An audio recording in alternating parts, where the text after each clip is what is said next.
I just think he needs some time. You know, it wasn't the right time to talk about it yesterday. He assured me he wasn't going far away, so I think they're planning to stay in Columbia for the foreseeable future. He told you today and all of us that he wants to be present in some way. You know, what I would have in mind is some public speaking, some ambassadorial things, maybe even working in our leadership initiative. But I think he needs a little time to let that just see where it goes. He needs some time off. He really does. Someone tweeted at me, fundraiser in chief. Could that be I like to have some control over my fundraisers. I don't think I can control the coach that much, but I will tell you one thing, and I almost grabbed the mic at the end to say that the fans I've heard from, their disappointment wasn't necessarily with the decision, but that they wouldn't get to see him on the field again, and I think we need to get him on the field this year, to let the fans in that stadium salute him in whatever way they want. And I think he deserves that opportunity. But even if he doesn't want it, I think the fans really deserve that. So we'll get him back this year. Maybe for the Clemson game? Maybe something later in the season for sure. Got to let Coach Elliott get a few games under his belt. When he first told you that he wanted to leave, what was your reaction? Well, first of all, in the way he said it, I knew it wasn't a negotiation. I knew it wasn't a what do you think? It was very much, this is my opinion, so I accepted it because of the way, and by the way, Coach Tanner called me first and said, you're going to get a call from the HBC in a few minutes, and it came. Was this Sunday or Monday? I'm sorry. Yesterday. Okay. Yesterday morning. I was in Atlanta having an SEC meeting with the other college presidents. I, left the room, took the call, we spoke, and I tried to talk him out of leaving immediately. I understood that his decision was firm, and I said, well, we can announce it tomorrow, but why don't you say you're leaving at the end of the season? And that's when he talked about player accountability. He told me the story of, I think his last game at Duke, when he had been announced as the Florida coach, didn't go so well because the players weren't, it's kind of like, well, you're not going to be here, so I'm not really sure you're my head coach anymore, and he didn't want that to happen this year. So once he told me that, I figured it was best for the team. You just finished $1 billion fundraising campaign. $1,043 million, some hundred and change. How much of that would you attribute to Coach Spurrier? I couldn't indirectly give you, or yes. directly? Well, not a percentage because it doesn't work that way, but a whole lot. But let me also put Coach Tanner in the baseball victories, Coach Staley, the other successful teams we have. It's probably inestimable. I don't want to give them all the credit. Let me be clear here, but a whole bunch of the momentum we have.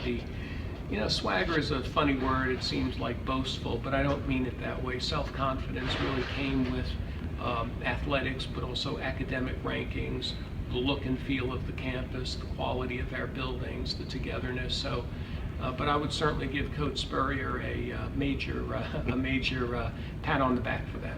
And while you've had other athletic success, football is what's prominent here, and in a way, how has that helped everything from the other athletic teams to the academics here at USC? Well, it's not only the front porch of the university, football's the front porch to the athletics program. And Patricia, and I came in, I think in our 1-10 season, and then we were there for Coach Holtz, if I'm not mistaken, 0-11 in that first year. And she said to me, hey, the people are really nice here. They don't seem to care if you win, they just come out for a good time. And I said, that is not the sign of a great university. That is the sign of, complacency. And so I think Coach Spurrier taught us that winning is to be expected. So instead of wait till next year, it's like, do it again next year. And we've had a little slip, and so I think he, just like the rest of us, want us to get back to our winning ways. How do you replace someone like Coach Spurrier, who is such a legend? He succeeded Lou Holtz. So whether it's Coach Elliott, whomever it may be next, maybe a coordinator somewhere, how do you? Maybe there might be some disappointment from folks who you don't get as big a name as the last two that have been here. Now, he mentioned this in 2004, he was the right head coach for USC. He's probably not necessarily the model of who Coach Tanner will be looking for. It's a different day and age. The players are different. expectations are different. So I don't think we're looking for someone exactly like Coach Spurrier, and so I think the fans will be happy with a proven record of accomplishment, integrity, someone who can relate well to his players, his coaches, and the fans. So, and I think they're out there. I tell you, I have no idea who that might be today, though.